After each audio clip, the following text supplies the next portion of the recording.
সংবিধান পরিবর্তন করে নতুন সংবিধানের ভিত্তিতে রাষ্ট্র চলত, সেই রাষ্ট্র হতো বৈষম্যহীন, মানবিক, দুর্নীতিমুক্ত। এই 6 মাসে প্রায় 500-র মতো খুন, 550-600 ধর্ষণের মামলা হচ্ছে, চুরি ডাকাতি চলতেছে। এখানে এসে শুনলাম প্রকাশ্যে মারামারি, ছিনতাই, নৃশংসতা চলছে। দলের মধ্যে এখন হানাহানি হইতেছে, ভাগ বাটোয়ারা। আর বড় রাজনৈতিক সংকট তৈরি হয়ে গেছে গণভোটের গণরায় কার্যকর করেনি সরকার। যে গণভোটের জন্য বিএনপি প্রস্তাব দিয়েছিল, তারা হা ভোটে ভোট দেওয়ার জন্য তারা প্রধানমন্ত্রী আজকে যিনি তিনি সহ বিএনপি তারা বলেছেন হাতে ভোট দিতে হবে। আমরা সবাই কিন্তু হায় পক্ষে ক্যাম্পেইন করেছি। এখন যে 2025 সালের 13 নভেম্বরের যে প্রেসিডেন্সিয়াল অর্ডার, জুলাই সনদ বাস্তবায়ন যে আদেশ জারি করেছে রাষ্ট্রপতি, একই আদেশের ভিত্তিতে 2টা ভোট হয়েছে, একটা জাতীয় ভোট, একটা গণভোট, একই অর্ডারের ভিত্তিতে হয়েছে। তার একটা অর্ডার মানে আপনি প্রধানমন্ত্রী হলেন, পার্লামেন্ট হলো, মন্ত্রী হলেন, সেটা ভালো লাগলো। সেই অর্ডারের ভিত্তিতে গণভোটকে আপনি বলেন এটা সংবিধান বিরোধী, সংবিধান সংস্কার আদেশ সংবিধানে নাই, এর শপথ সংবিধানে নাই। কি বিচারিতা!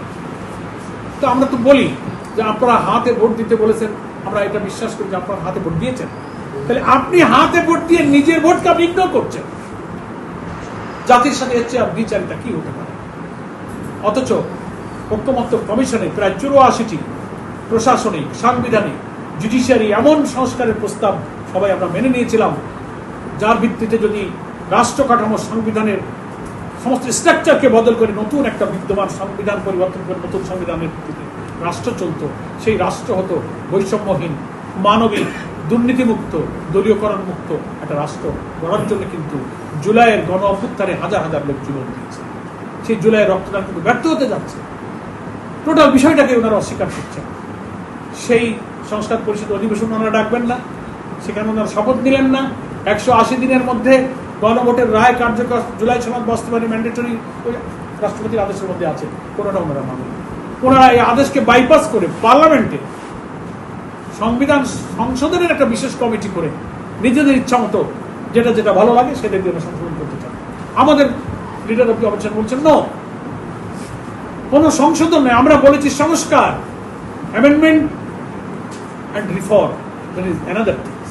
রিফর্ম অর্থ হচ্ছে সংবিধানের বেসিক স্ট্রাকচার, মূল কাঠামোকে পরিবর্তন করে এমন একটা স্ট্রাকচার বানানো, যিনি এই নির্বাচনের পদ্ধতিতে 5 বছর পর পর ক্ষমতায় আসবেন তিনি যেন আর ফ্যাসিবাদী হয়ে উঠতে না। সেই রাষ্ট্র কাঠামো বিএনপি এখন আর চায় না বলেই তারা জুলাই সনদকে বাইপাস করে যাচ্ছে। এটা হচ্ছে সবচেয়ে important political crisis of our country. আমরা এখনো মনে করি সময় আছে, পার্লামেন্টে সংবিধান সংস্কার পরিষদের অধিবেশন ওনারা ডাকতে পারেন, সেইখানে ওনারা শপথ নিতে পারেন। 180 দিন আগামী সেপ্টেম্বরে শেষ হয়ে যাবে, এর মধ্যে জুলাই সনদটা বাস্তবায়ন করার সব সুযোগ আছে। আমরা মনে করি সাংবিধানিক রাজনৈতিক বিতর্কের জন্য পার্লামেন্ট হয়েছে, পার্লামেন্টের নিষ্পত্তি করা হোক। তা যদি না করা হয়, জনগণের 70% লোক ভোট দিয়ে হা যুক্ত করে যে সংস্কারের পক্ষে রায় দিল, সেটা যদি জনগণের সাথে বিচারিতা করা হয়, তাহলে জামাত ইসলামী আর 11 দলের কোনো পথ থাকবে না। আমাদেরকে জনগণকে সাথে নিয়ে রাজপথের সংগ্রামেই আমাদেরকে দাবি আদায় করতে হবে। We have no alternative way. ফলে আমরা তা চাই না। দেশকে স্থিতিশীল রাখা, সহিংসতা, সন্ত্রাস, জ্বালাও পোড়ার, অপোজিশনের যে ব্যাড কালচার থেকে দেশটাকে আমরা ফিরে আনতে চাই। আমরা ধৈর্যের সাথে পার্লামেন্টে এর নিষ্পত্তি চাইতেছি, কিন্তু সরকার জোর করে পার্লামেন্টের সমাধান না করে আমাদেরকে তারা যদি রাজপথে ঠেলে দিতে চায়, তো আমরা আর কি করবো?